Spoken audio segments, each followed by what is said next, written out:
Grr, arg. Hi, everyone, and welcome to the Mixtape Podcast. We review movies from a screenwriter's perspective. I'm your host. My name is Dean Stark, and I am joined, as always, by my co-host, Marcelina Stroza. And up this week, we are doing a review of 2010's Black Swan, directed by Darren Aronoff. Let me fucking do that again. Fucking take two. Directed by Darren Aronofsky, written by Mark Heyman, Andreas Hines, and John J. McLaughlin. And if you haven't seen Black Swan, you should. And then you should skedaddle all the way back here for our deep dive analysis of this amazing, fantastic thriller movie. So this is what it's about. Nina is a talented but unstable ballerina on the verge of stardom, pushed to the brink. Her grip on reality slips. That's putting it mildly. Anyway, the opening scene to Black Swan. We meet Nina, which is played brilliantly by Natalie Portman, who did win an Oscar for her role in this movie, as she should. And she's dancing the part of the White Swan in the kind of stage play Swan Lake. And then she wakes up, so she's dreaming and she's smiling. And then she goes to stretch. This is interesting. This is interesting how Darren shoots this. I love how he's filmed this movie. There's so many little things in it where if you watch it a second or even a third time, you're picking up little things. So she's stretching and she's talking to someone saying, I had this dream, I was dancing the White Swan. But the way that he's shot, there's no one in the room. But she's stretching in front of a mirror. Now, the mirror has two sides to it. And the way that the camera is angled, it reflects two different angles of Nina. And so he does that multiple times using mirror tricks to show kind of like multiple personalities of her. Like there's going to be more of her coming out in different ways. And yeah, I just really love that opening scene. We know what she wants straight off the bat. We know she's a dancer. We know there's going to be something coming up just by the way that he's filmed it. And yeah, we meet Nina, who's a ballerina. So what did you think about the opening scene? I love the opening scene to this movie, but the thing that I got from the opening scene is that black figure dancing with Nina before she woke up in her bedroom. I think that black figure in earnest is her insecurities. And for some reason, when Nina is at a state of rest, the real Nina comes through and you know, because all throughout this movie, which we're going to get to, Nina suffers from wanting to please everybody and wanting to be perfect. So now we meet Nina's mum. I love how they show everything. They don't tell. This is a perfect example of showing, not telling. And it's a screenplay that is just, it's perfect. I just think it is absolutely perfect. And it's funny because it's a movie about ballerinas written by three men, showing that men can absolutely write amazing, strong female characters. So kudos to the writers of this movie.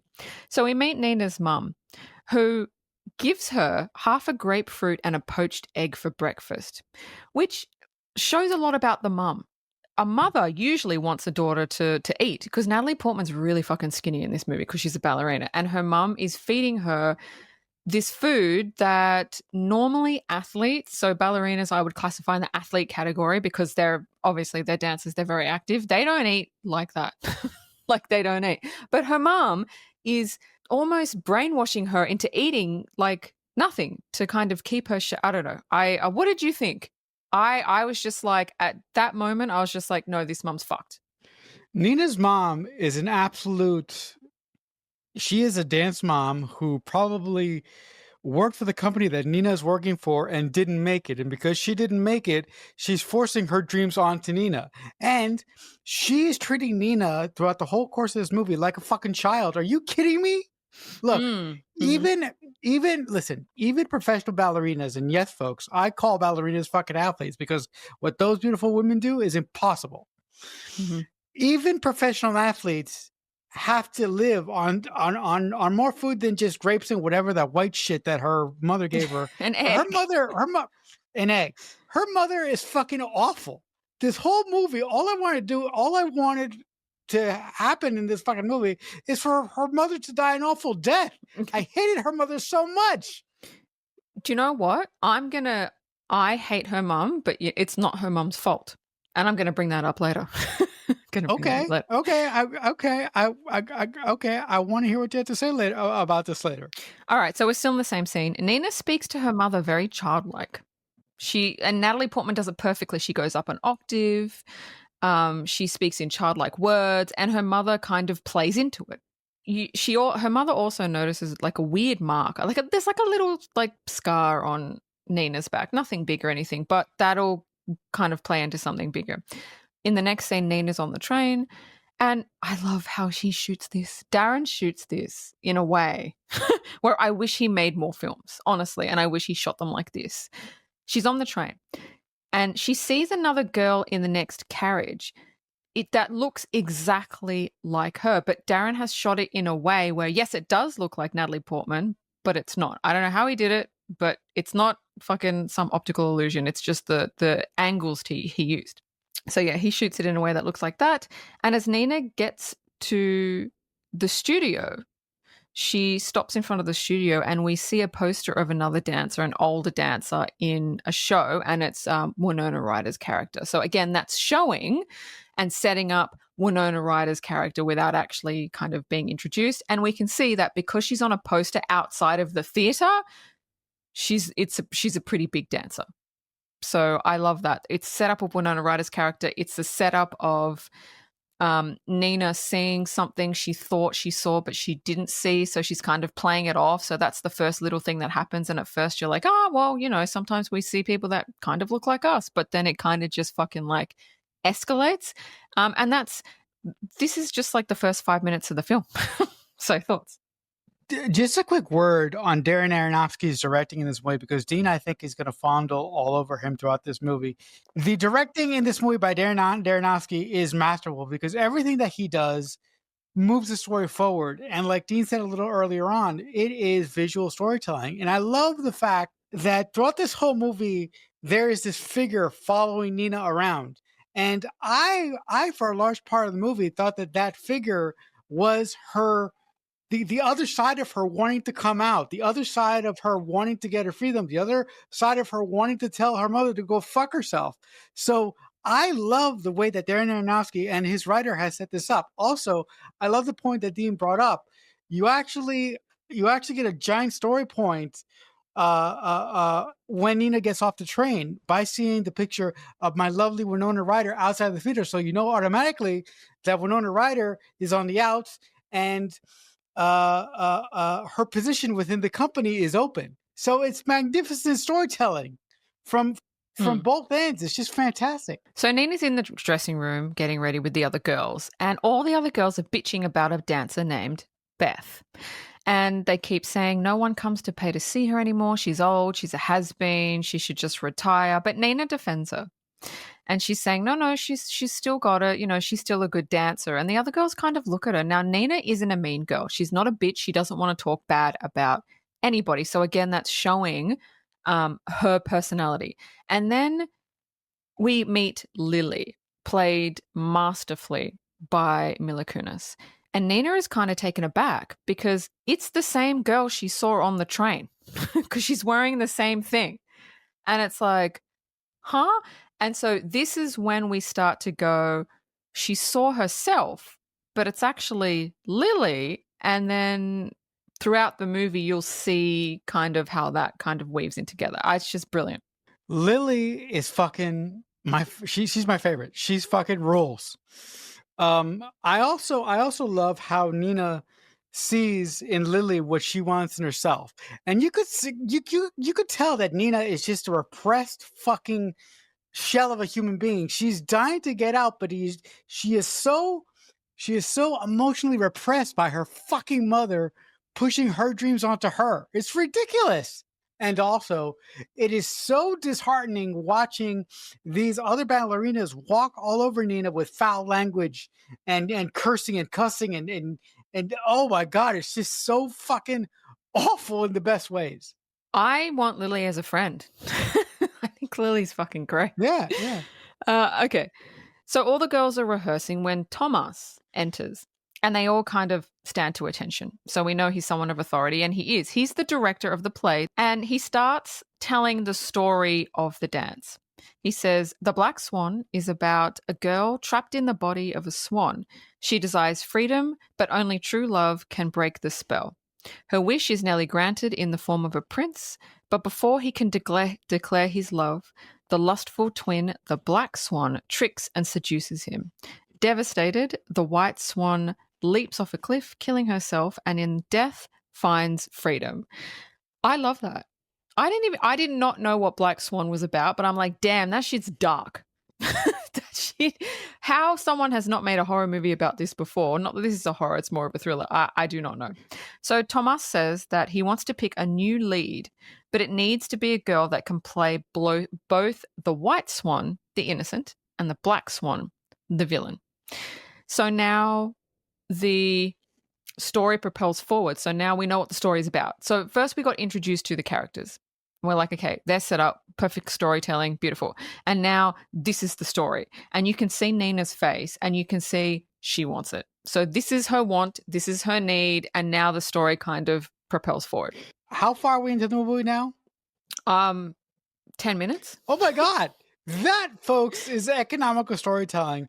And also, like, Dean, I love the story of the Black Swan. It's so tragically beautiful. And throughout this whole movie, I was like, oh my God, this movie is like a beautiful car wreck just waiting to happen.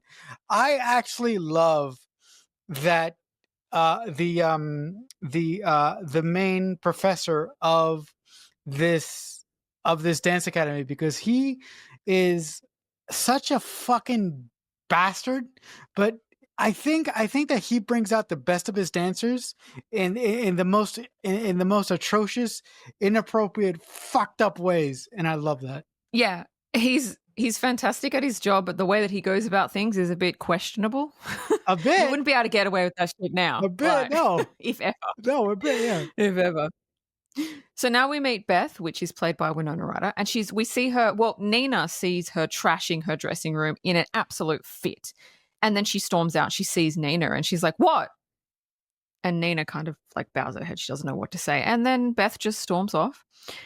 And then Nina enters Beth's dressing room and she kind of steals her lipstick because Beth is the prime dancer. She's the dancer all the girls look up to. But as they said before, her time is past. But Nina still looks up to her. She's just like, that's who I want to be. That's her focal point. This movie is a giant PSA of what dancing life is really like. Because it's awful. It's about pain, suffering, and sacrifice. And this movie is a perfect example of, if you want to do something in life that's really hard, that thing is going to hurt no matter what. So now they're in auditions because Thomas is casting for the Swan Queen.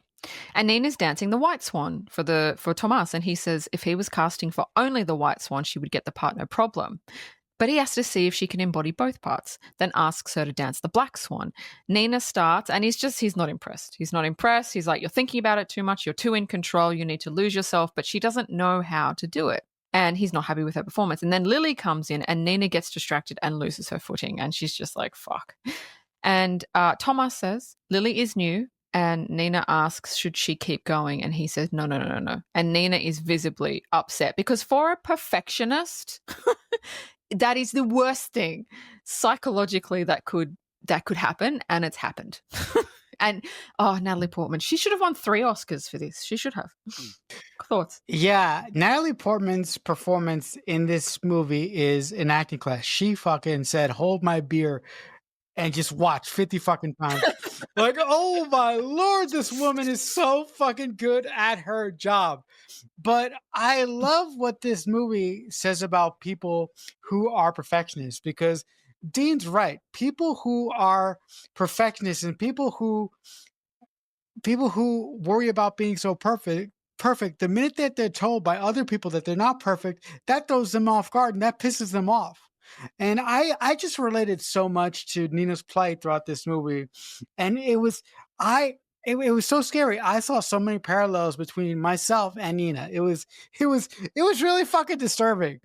But still, without a shadow of a doubt, Mila Kunis's character is my favorite character in the film, because I think Mila Kunis is that character that is that person that showed Nina that there is another way, that you don't have to be like this. I'm so happy that Darren Aronofsky and his writer added that individual in this film to show Nina that, hey, there's one person out there in the world that can tell the perfectionist that, hey, loosen up, change up a little bit. If you do that, you're gonna be you're gonna be fucking happier, and you might just be free.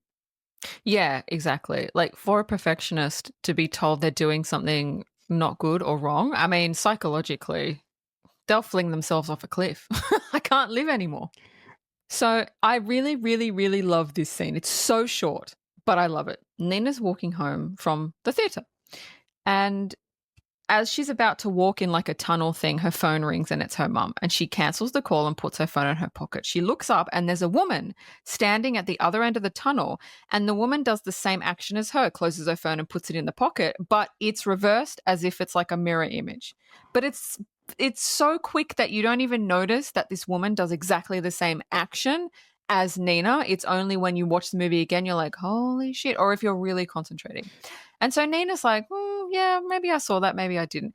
So the women start walking at the same pace at the same time toward each other. As they pass each other, the other woman's face morphs into Nina's face just for a second and then morphs back into a stranger's face. And you're like, it's so creepy. It is. It's really creepy. And you're just like, what? Like, because look, when I was going in to watch this at the theater, I didn't know. I'd seen the trailer and I'm like, oh, it's like a dance movie. I liked Natalie Portman. I did not know it was going to be this. I'm happy it was, but I was like, I remember in the theater going, what the fuck is this? What is this? That scene and the technical mastery of that scene completely took me by surprise. I really viewed the scene as Nina walking down a dark alley in New York and getting freaked out by a stranger. I completely missed everything that you just said. So you just blew my mind right now by the context within that scene. That's amazing. I'm gonna go back and watch that. You didn't see her face morph into Natalie Portman's face? I didn't see it. It was too quick. I didn't see it. It was quick. It was really quick. Go back and watch that scene. It's like, and go back and watch it from you'll see the mirror image. It's crazy. Okay. Yeah. I missed it. So Nina gets home after that and begins to practice because that's all she ever does at home. She just eats fucking grapefruit and practices. When she cracks her big toenail and it looks gnarly. And then we're in her room and her mum puts a bandage on it. And if you, again, showing, not telling, if you look at Nina's bedroom, it looks like a little girl's room. It's got pink butterfly wallpaper. There's a single bed with pink sheets. There's stuffed animals. It's a 12-year-old's bedroom. And we know that Nina kind of acts like a child around her mum. And you're like, what? It's like a weird psychological. Nina is psychologically a child. Yes. No, that's true. Her mum even puts on a music box for her to sleep to. And you're like, this is, I don't even know, it's just crazy thoughts. This woman is, I don't know what to say. So Nina goes to Thomas's office to ask for the part of the Swan Queen. She's very polite. She's very soft-spoken. She's very meek. And he tells her, you know what? You can do the white swan. You can't do the black swan. I gave the part to another dancer. And she's like, oh, okay. And then she goes to leave. And he stops her and he says, are you not going to fight for the part? And again, she speaks quietly. And then he pulls her towards him and starts like kissing her. And she bites his lip. And she says, I'm sorry, and walks out. She says she's sorry to him. This. Oh, that fuckery. Yeah. This fucking movie is so great because how dare she say sorry for something that he did? Is she out of her fucking mind?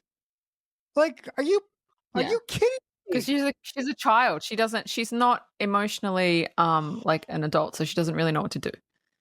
Yeah, I'm like, what the fuck? So the next minute, the casting goes up. All the dancers see it, obviously, because it's put up on a pinboard in the hallway. And Nina was picked to play the Swan Queen. Now, the first thing she does, the absolute first thing she does, is she goes into the bathroom stall, closes the door, and calls her mum.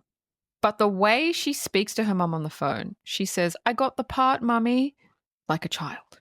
You're just like, okay. so yeah, she's in the bathroom stall, and when she goes to walk out, she sees written in lipstick on the mirror the word whore. And she frantically tries to remove it. Why would she try? I wouldn't try to remove it. I'd be like, who the hell wrote that? And I'd be walking out. If you try to remove it, that's just basically it's saying that like you did it. The fact that after Nina got the part of the Swan in this play and she went to the fucking bathroom and called her mother, I'm like, what is wrong with you? Go out and get a fucking drink with your friends. Oh, wait a minute. You have no friends. Yeah, like fuck it. This movie was so triggering because there's so many parallels between me and Nina in my real life, and this movie made me so disgusted about who I am as a person. It just drove me crazy. I was disgusted by myself. So Nina gets home and she's looking for her mum because she wants to obviously tell her again the good news. And she walks into her mum's like painting studio. All of her mum's paintings are of Nina, which is fucking creepy. Then one of the paintings, ever so slightly, moves its eyes towards Nina and then moves it like away again. And at first you're like, huh? But it's really creepy when you see it. Darren does all these things where it's like blink and you'll miss it. Did you see that? Yeah, I got that. I saw it. So then her mum comes home. This fucking, oh my God. Her mum in this movie reminds me of Carrie's mum. You want to just kill them both. Actually, you want to kill them both. Actually, I kind of disagree with you there just for 1 second. Carrie's mom, I wanted to kill her, but Carrie's mom I could still tolerate. Because, wait a minute. No, I can't. No, wait. Oh, fuck. No, fuck that. Carrie's mom like locked her in like under the stairs. No. Dean, I take that back. Carrie's mom was a religious nutbag. Fuck that woman. Yes. So Nina's mom gets home with a cake to celebrate. And yeah, okay, that's really sweet. Isn't that really nice? And Nina says she can't eat it. And her mum says, oh, okay, it's garbage. And she goes to throw the cake in the garbage. And Nina goes, no, I'll eat it. Then her mum smiles. And her mum dabs her finger into the icing of the cake. And then Nina licks it off her mum's finger. Oh. Nina also notices that the mark on her back, the little mark, is getting bigger. Now, this scene is all kinds of fucked up. First of all, her mother has brainwashed her into eating grapefruits and poached eggs. So when she brings home a cake, of course Nina is going to say, no, I can't eat that. Basically, I'm going to get fat. Of course she is, because she's not trained to eat that way. But her mother's like, oh, I'll throw it out then, which is like, she knows it's gaslighting, it's manipulating, it's narcissism at its best, knowing that Nina would be like, no, I'll eat it. And it's just like, she knows how to work Nina because Nina is a child. And the fact that Nina licked the icing off her mum's finger is just so fucking disturbing. So many ways. Thoughts? This scene almost made me want to vomit. I'm like, are you Are you fucking serious? No. No. Oh, God damn it. So Nina's back at the theater and she watches Lily dance. Thomas, the director, tells Nina to watch how freely she moves. It's all instinct. And we see Mila Kunis dancing with another dancer. And when Lily messes up, she does this misstep and she kind of tumbles into her dance partner. She laughs it off. And then moves on. The complete opposite of what we saw Nina do before, when Nina was like almost going to cry because she lost her footing. Lily has what Nina needs, which is just take a fucking chill pill. And if you fuck up, it's okay. Just do it again. So again, it's showing. It's not. I think this movie should be shown in, I mean, I know I've said this about several movies that we've reviewed, But this movie should be shown for screenwriting and in film class in universities all over the planet. I mean, it's a master class in writing and directing. Yes, I would agree 100%. And the beautiful thing about it is that every scene in here has a purpose. Whether it's annoying or creepy or disturbing, every scene pushes the story forward. These scenes roll into one another. They don't stop and they don't get stuck. It's very, very fluid. I like I love that about the writing and the directing of this movie. It's just wonderful. So now we're at we're at a gala, and Thomas, with like hundreds of people, Thomas wants to announce Nina as the new Swan Queen, and then he announces the retirement of Beth. Now Beth is in the audience, Winona Ryder, and she's pissed because she doesn't want to retire. She's being forced. I don't think that was said, but it's implied. Again, it's showing, not telling. Now, Nina goes to the bathroom and she notices that her fingernail is kind of coming off, just like her toenail was. But then it's not. So she goes into what's real and what's not real interchangeably. And you don't know what she's seeing and what she's not seeing. Lily knocks and Lily enters. And it's interesting if you watch the costume design, because they always put Nina in white and they always put Nina in black. And towards the end, the costume design kind of changes. But I love that little nuance that Darren decided to kind of put in there. Lily is very bubbly. She's very confident. She's very likable. She's everything that Nina is not. Thoughts? I actually really, really love that Darren Aronofsky and his writer throughout this movie put these little I don't know what they are, whether they're Nina hallucinating or whether it was actually Nina hurting herself. But I thought that Nina was hurting herself, but she's so repressed that she blocked that part out of herself. So let's say every time that she hurt herself, she couldn't handle it, so she sort of blocked it out. That's why when her fucking fingernail was like hanging off, it was there for a second, but then it wasn't. But I was like, maybe it's some supernatural shit. So the images that Darren shows in this movie, I think they're well planted, and they really, really make you think whether this is actually happening or whether this is in Nina's head. It's absolutely wonderful. And by the way, I think her mother should be fucking committed. Yeah. Yep. So after the gala is finished, Nina bumps into Beth, who is angry and disheveled and a bit drunk, and she's asking, how did you get the part of the Swan Queen? Did you suck his dick? And then Nina turns around and replies with, not all of us have to, which is completely out of character for Nina. It's the first time she's ever said anything like that, especially against her idol. And you're just like, what? Now, watching this movie, maybe, yeah, no, that's a response, but that's not in the character. They did that to show she's changing from who she is. She's in a kind of transitional state. So Thomas comes in and he invites Nina to his place. And he asks her really fucking inappropriate questions about past relationships and about sex. And she's shy about it. And he tells her to go home and to touch herself to relieve the tension, basically. He's telling her he needs her to loosen up and to get into basically bad girl mode. So again, everything this guy does is deeply inappropriate. Deeply. This guy is a fucking tool. I hate this guy so much. But he is right. Nina needs to loosen up. Because if Nina doesn't loosen up, she's gonna go into an early grave. Are you kidding me? So his advice was right. It was just his delivery that needed a lot of correcting from HR, let's say. So Nina gets home after the gala, and her mum follows her into her bedroom and helps her undress. And you're like, what the fuck? Like a child. And then notices the mark on her back is like it's basically like turned into like this like rash thingy. And then she panics. She strips Nina, takes her into the bathroom and starts cutting Nina's fingernail. This is like a 20-something-year-old woman, by the way, that Nina. And I'm like, what? But this is what I wanted to get at before, that it's the mum's fault, but it's not. It is mostly Nina's fault because she lets her mum do it. She lets her. So her mum goes, oh, okay, and continues on the cycle. So she's been treated like a child. So she doesn't know how to act like an adult.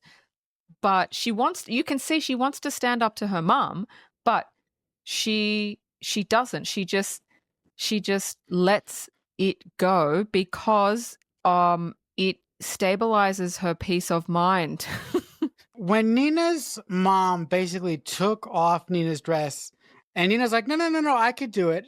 I was like, uh, I was really, really, really disturbed because, like Dean said, Nina is like what, 20 or 29? How dare she let her mom walk all over her like that? But here's the problem, folks.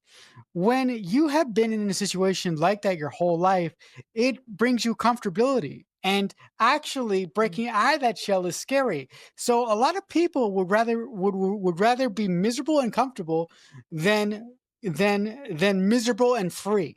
You're absolutely right. And Absolutely right. There's nothing more terrifying than breaking a pattern? Or something you've always known. A pattern. yeah, Yes, a pattern. yeah. Exactly. Yeah, I agree. So Nina wakes up in the morning and she's just lying there and she puts her hands under the blanket and then she starts touching herself, right? And she starts moaning and then this is so fucked. She looks over and her mum is asleep in the chair next to her bed and she freaks out. She's like, "Oh my god." And I'm like, "Oh my god." And Marcella's probably like, "Oh my god." There would be nothing worse than doing that, looking over, seeing like your guardian, your I, parent, like in your room. Fucking hell. I was like, nope, nope, no, no, no. First of all, for 30 seconds, I was like, you go, girl. And I was like, oh my God. Yeah, yeah, yeah. You go, girl. Yeah. Yeah. Yeah, that's what it was. Fuck it. Oh, yep. So Nina hears through the grapevine that Beth was hit by a car shortly after the gala, and she goes to the hospital. But upon seeing Beth's injuries, rushes out unable to handle it because Beth's injuries, basically her legs are all fucked up, so she'll never be able to dance again. And Nina can't handle it, so she rushes out. Now, upon arriving home, she finds a what is it?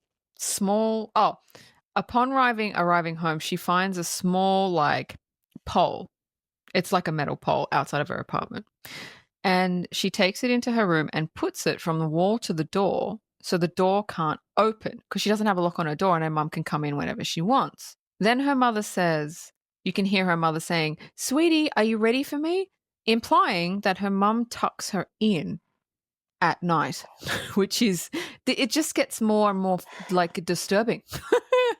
It does. But Nina, this actually shows that Nina doesn't want her mum coming into her room whenever she wants. She wants privacy. And that is when a child gets to a certain age, they want privacy. Before that, they don't. 12, 13, maybe you don't want privacy, you don't care. Maybe. Maybe it's earlier than that, depends on the kid. But there comes a point where I did it too, where I was like, yeah, I want a lock on my door. Not because I was doing anything weird, it's just because I want privacy. So that's moving forward into her kind of power, I guess. Thoughts? Yeah, I was really proud of Nina when she got that piece of wood and she was able to block the door to her room to sort of get some semblance of privacy. But Dean mentioned for you it was around 14, right? Yes, I think so. I think it was something like For that. me, it was actually 13 to 14 that I said, just get the fuck away from me, people. Because I was like, no, too much. Yeah. But also, I just want to say really quickly, Nina's mom is a psychopath that should be committed. I said that already, but the fact that she tucks her in, are you out of your fucking mind, lady? Are you crazy? Oh, look, I wouldn't mind being tucked in. By who though? That's the question. Oh, fuck, that's a good point. No, not my mom. There you go. Being tucked in was so nice. It was so nice. There you go. Kiss on the Yeah, head. of course. Have a good sleep. Yeah, of course. Man, Of I love course, that. I loved of course. it. Being tucked in is great, but it's the who. It's not the act. That's it. It's the who, it's not the act. You're absolutely spot on about that. So Nina's at rehearsals, and she's not doing well. Now, I don't know if you knew this, interesting trivia. Her male, the dance partner that's playing opposite her, that's actually her husband. So for anybody that didn't know that, that is Natalie Portman's husband. Oh, cool. And So also, lucky bastard. yeah, so she's at rehearsal, she's not doing well, and Thomas tells everybody to go home but Nina. So everybody goes, Nina stays, and he starts dancing with her. Now he starts kissing her and touching her very inappropriately. And then they started getting really heated, and then he stops and walks away. And he says, "That was me seducing you when it should be the other way around." And he walks off. He's not wrong, but again, the way that he goes about it, it would be a massive Me Too thing. Okay? It wouldn't fly. I swear to God, would HR would have rows of files on this guy. This guy is a brilliant professor, but the way that he treats these women, I'm like, get the fuck out of here. Are you kidding me? So afterwards, Nina is very visibly upset by what happened. And Lily comes in smoking a cigarette because she's a badass, wearing again black. And she says that Thomas is a prick. And Nina defends him because she defends everybody. She doesn't say a bad word about fucking anyone.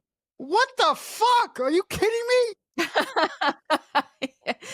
Because she doesn't know. She doesn't know. She's not mean. Even if someone fucks her over, she's like, no, you know what? No. Okay.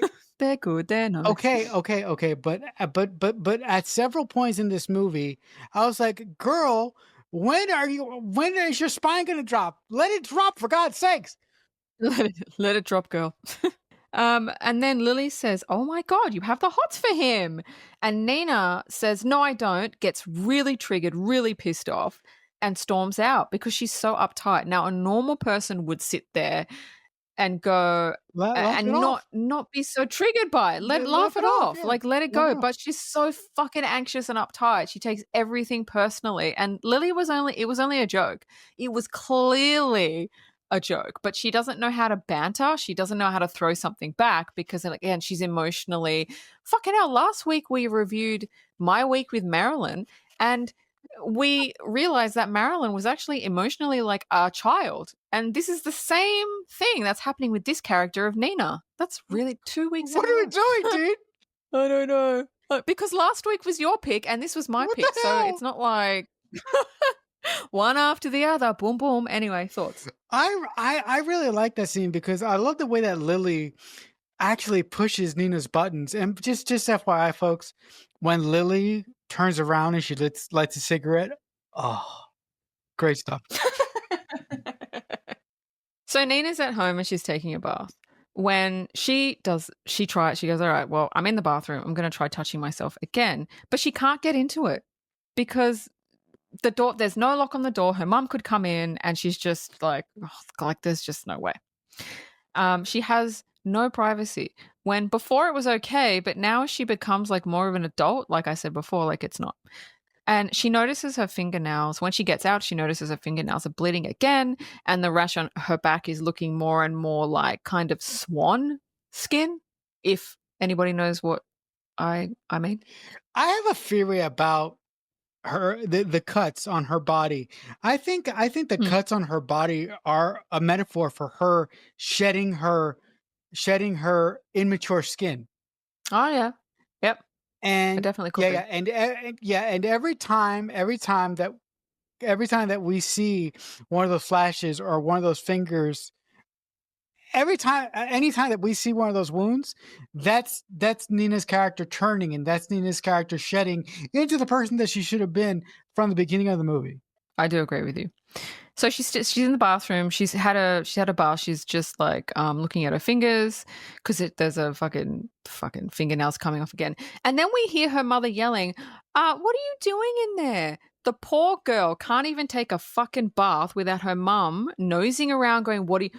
If I'm in the bathroom and someone's like, "What are you doing in there?" I'm like, "I'm on a fucking roller coaster. Fuck off. Get the fuck away from me." Like, what do you think I'm doing in here? You think I'm playing badminton? Like, what's happening? Go away. Thoughts? Look, a lot of things enrage me in this movie. So many things, but that one comment from Nina's mother going, "What are you doing in there?" I swear to God, I wanted to fucking yell at the television. I was like, "Are you, woman, get a fucking life already? Good God!" The whole time I'm shaking my head going, fucking hell. Fuck. Oh my God. So Nina has a conversation with her mother. Her mum is asking if Thomas, the director, is taking advantage of her. And Nina says no. And her mum says she doesn't want her to make the same mistake that she made. She gave up on her career to basically have Nina, which is such a fucking shit thing to say to a kid, but now kind of explains the mum. Like, in a way, she feels Nina owes her. The mum then asks how the rash is going on her back. Take your shirt off, let me see. And Nina says no. This is the first time Nina has ever said no, because she just fucking goes along with everything. So she said no. And her mother is surprised at this and kind of angry. And then before anything could escalate, there's a knock at the door. And her mum goes to the door, answers it, talks to someone, then closes the door. And Nina asks who it was. And her mum says no one. Nina goes to the door, opens it, and it's Lily asking her to go for drinks. And then her mum comes out saying, "Oh, dinner's ready." And you know, and then she goes, I'll be on there in a sec. And then Lily invites her out, come out with me. And then her mum comes out again saying, yeah, she needs her rest. And I love this line by Mila Kunis. She looks at her, she goes, Jesus. Like, and that just says everything. Like, fucking hell, what the fuck is going on? And then Nina gets pissed off at her mum, like intruding again, like she's a 12-year-old child. Nina gets the shits and she goes into her house, grabs her coat and says, okay, to Lily. And her mum's like, where are you going? What are you doing? And she's like, I'm going out. Her mum, I understand from her mum's perspective, because her mum, this is not behavior that her mum is used to. So her mum is kind of freaking out. Now, her mum should never have treated her like a child. Yes, 100%. But Nina shouldn't have let her. So when Nina does something for herself, something adult, something out of character, the mum is just like, what? Why are you doing this? Where are you going? Like, they don't know how to handle it because it's so fucking out of character. This scene, folks, is probably one of my favorite scenes in the movie for two reasons. There is a moment when a screenplay writer is writing a script, and it's the moment where he has to explain a character's behavior. He could do that in many ways. He could take the long way around, or he could get what we call, or what I call, the sweet spot. One piece of dialogue that explains the character's complete motivation the way that they are. What Nina's mother says about her in this movie Nina explained the tyrannical, psychotic behavior of Nina's mother to a T. I love that. Because, folks, as writers, it's so fucking hard to do that. It is nigh impossible.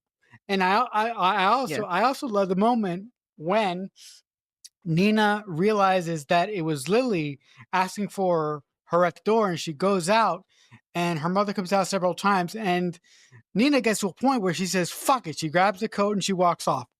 Look, this movie is wonderful, but there's something about that scene that just speaks to me. And yeah, it's so great. So Nina and Lily are at a bar and they meet some guys, one of them being the Winter Soldier or Sebastian Stan. Lily offers Nina a pill. Now, at first she refuses, but then later on she's like, fuck it, I'm going to take it.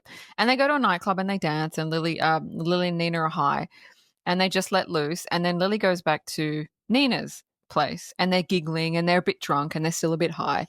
And when her mum comes out asking if she knows what time it is, again, helicopter mum, and if she's been drinking, and Nina says yes, and there were these guys and she slept with them, and her mum fucking lunges at her, like violently lunges at her, and you're like, what the fuck? So Nina and Lily run to her room and she puts the pole up to the door, and her mum tries to barge into her room. Her mum gives her no space, no respect, there's no privacy, there's nothing. And then Nina says, I'm not 12 anymore, leave me alone. So again, she's starting to get more and more kind of assertive and standing in her power.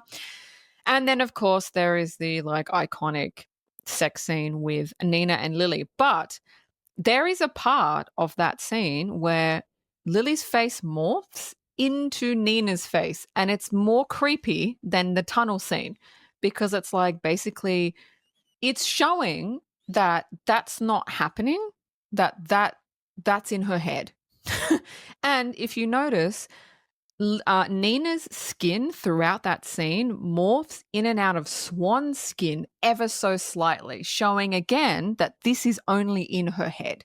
So I think that the sex scene brought something to it, and it wasn't just in it, just, oh, let's just put this in it. There was a purpose to it, and I thought it was great. Thoughts? Everything in this movie has a purpose. Now, guys, Mm. the sex scene was great, but I also really love what it said about Nina from a character perspective. Everything is in her head.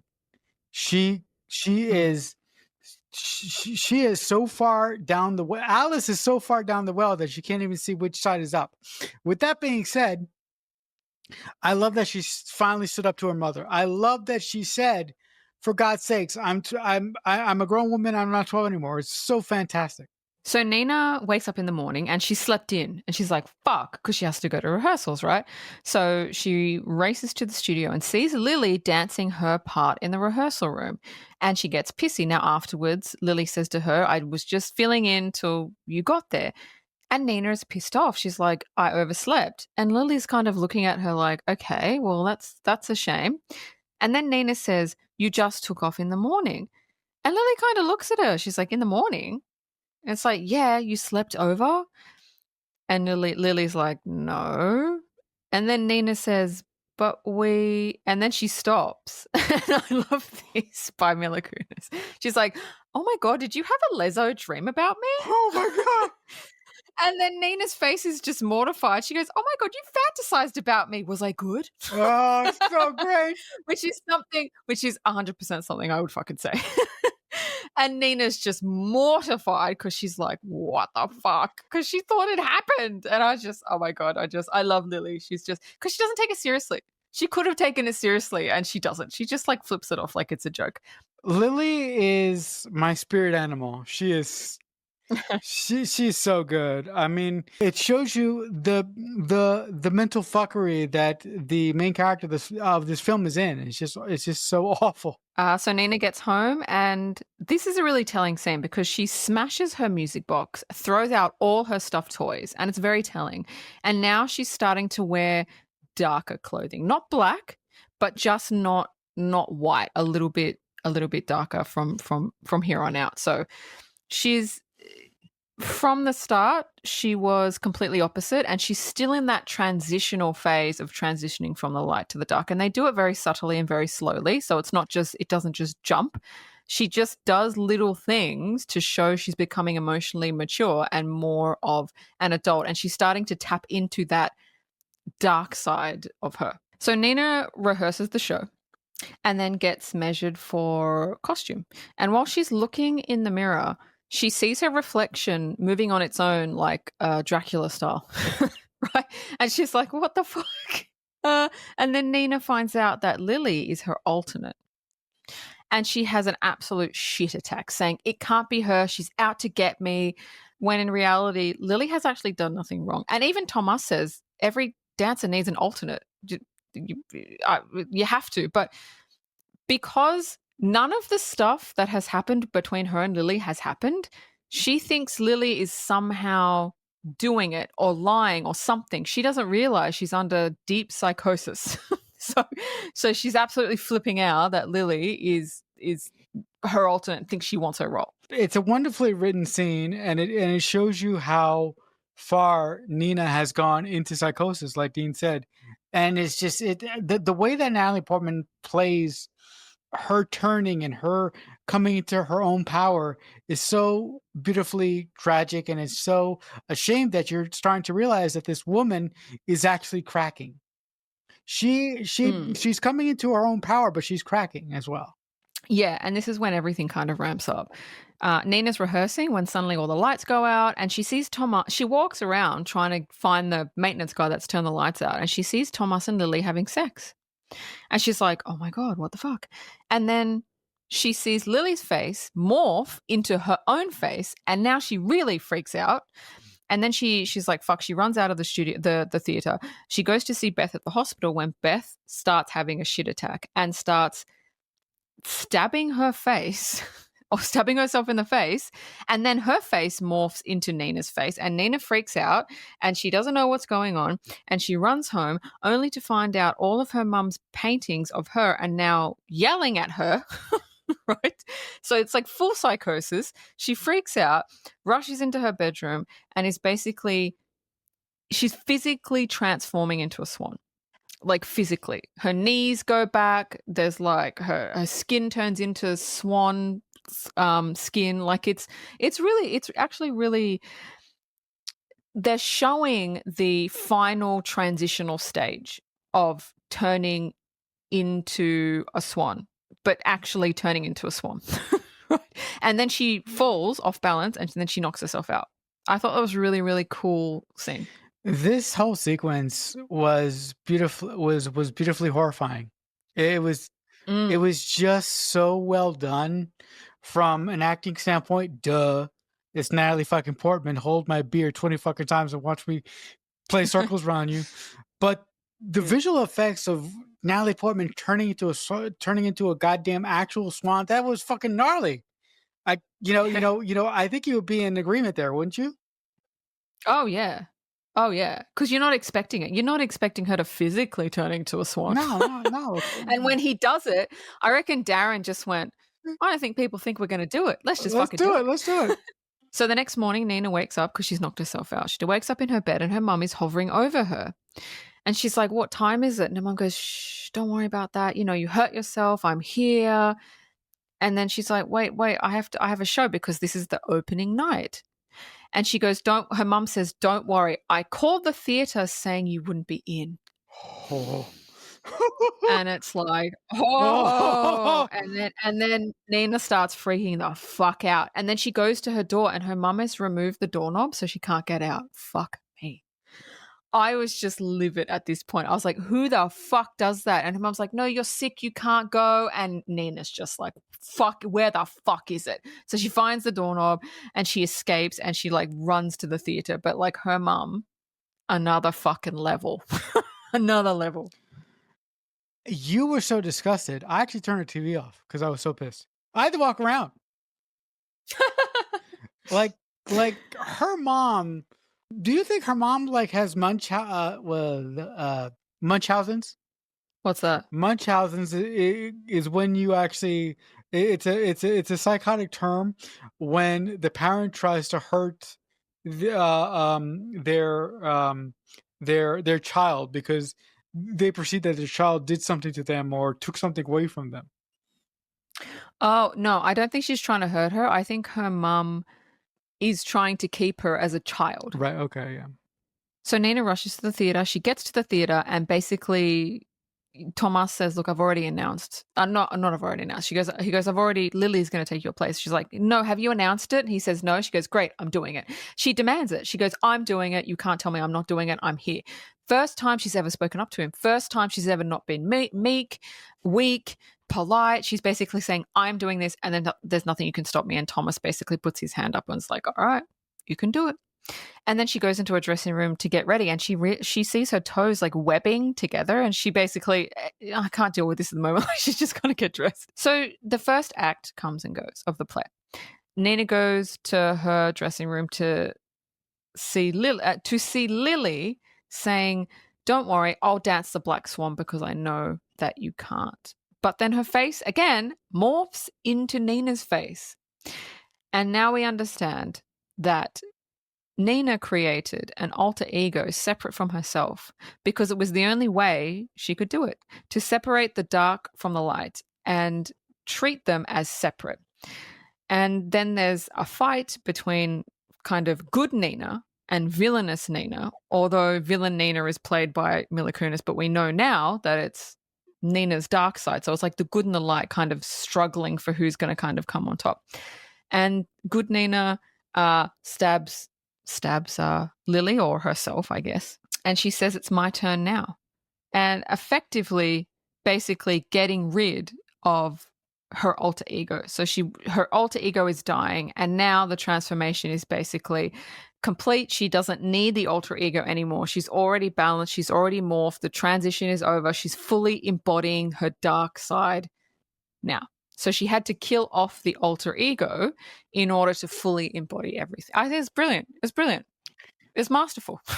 I love it. I have no words. That scene is absolutely masterful. The fact that Nina created a coping mechanism, and the coping mechanism basically drove her insane. I absolutely love that. I have no words. That's absolutely fantastic. So Nina goes on stage and dances the Black Swan beautifully. Like it's nothing like we've ever seen before. She's out of control. She's fluid.